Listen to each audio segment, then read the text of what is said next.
1830년 9월 영국의 어느 한 마을에서 태어난 조셉은 방직 공장에서 일하는 평범한 기술자였습니다. 조셉은 오랜 경험에서 기계가 오래되면 어떻게 되는지 잘 알고 있었는데요. 기계에 아주 튼튼한 부품을 끼워도 언젠가는 마모된다는 사실을 알아낸 후 그런 결함을 활용할 수 있는 기회를 발견하게 됩니다.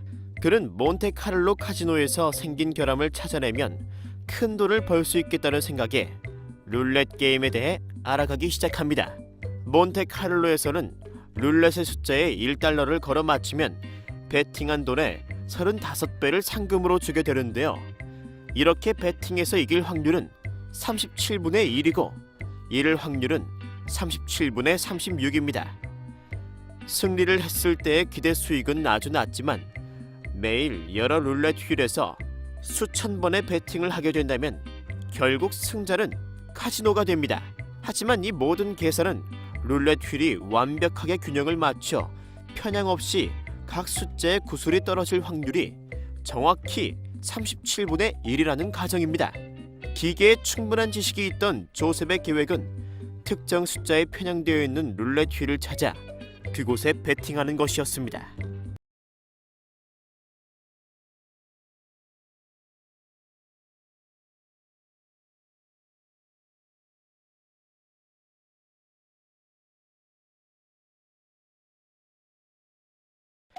영화 오션스 11의 데니얼 오션처럼 조셉은 6명의 팀을 꾸리고 카지노에 있던 6개의 룰렛 휠에 한 명씩 배치를 하고 이들은 매일 하루 종일 룰렛 휠을 관찰해 구슬이 들어간 숫자를 수집하는데요.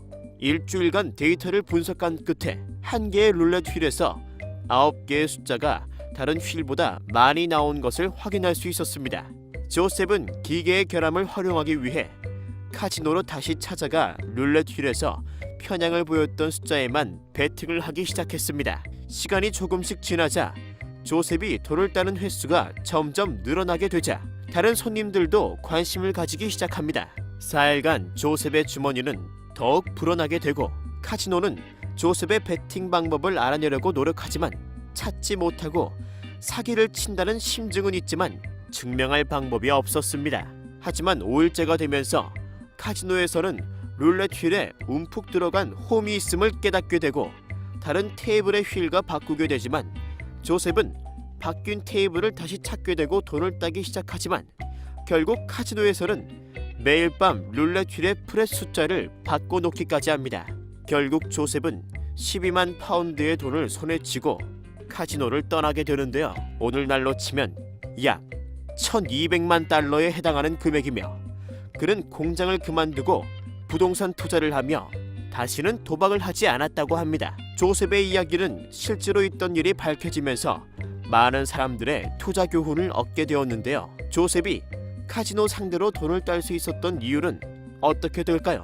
우선 첫 번째로 조셉이 카지노에서 돈을 따기는 했지만 도박을 통한 것이 아닌 확률이라는 개념을 이해하고 결함이 생겨 균형을 잃은 룰렛을 활용해 승리 확률을 자기 편으로 만들었기 때문입니다. 두 번째는 정보의 우위를 갖는 것입니다. 조셉은 정보의 우위를 갖고 있었습니다. 즉, 균형을 잃은 룰렛이 있음을 알고 있었던 것입니다. 들리는 말에 따르면 젊은 시절 워런 버핏은 전반적인 경제 상황 변화를 측정하는 수단으로 운행 중인 화물 열차가 몇 대인지 살펴보기도 했었다고 합니다. 세 번째는 분석의 우위를 갖는 것입니다. 조셉은 자신의 정보 우위를 분석의 우위에 결합했습니다. 즉, 균형을 잃은 룰렛 휠에서 구슬이 자주 들어가는 9개의 숫자를 파악해낸 것입니다. 정보가 갖고 있는 것만으로는 충분하지 않습니다. 모든 이에게 공개된 정보에서 통찰을 이끌어낼 수 있는 능력을 키워야 합니다.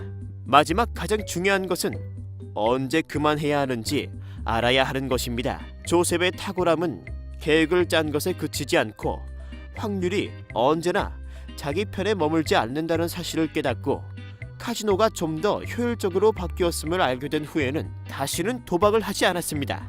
여러분들은 어떠신가요? 언제 확률이 자신에게 유리한지 알고 계십니까?